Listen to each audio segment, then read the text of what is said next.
You might have heard that when it comes to EFT tapping, in order to make progress on our issues, it's very useful to work on specific events. However, sometimes it's not so easy to identify them. In today's video, I'd like to share a tip about that, which is that a good rule of thumb is that if the event can be visualized as a movie scene or captured in a photograph, then it's a tangible, specific event. And in that sense, a conversation with another person can be a great event to tap on, as long as this conversation brings up an unpleasant emotional charge when thinking about it now. This conversation might have taken place in the past, or maybe it's even an imaginary future scenario conversation. For example, if the issue you want to work on has to do with shame and self-judgment, it can be useful to imagine some of those judgmental thoughts being spoken by another person. As you imagine that conversation with them, you can tap on how it makes you feel. The caveat is don't try to tap on many conversations all at once. Pick one, either one that has happened in the past or one potentially occurring in the future. Even if there's a slim chance of it happening the way that you imagine it,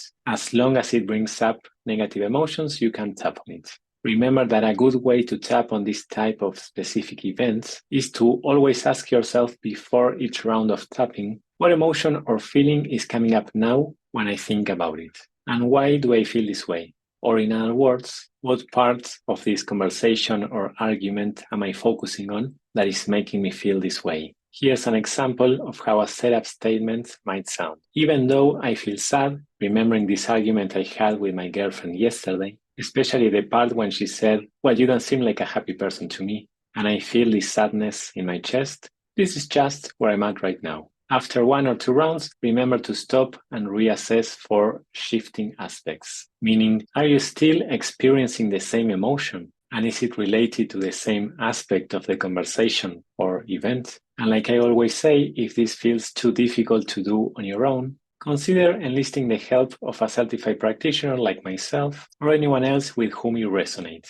A trained professional can guide you through the process and tailor the techniques to fit your needs. So that's it for today. I hope that this was useful. If you have any comments or questions, please leave them below. And I look forward to seeing you again in one of my next videos.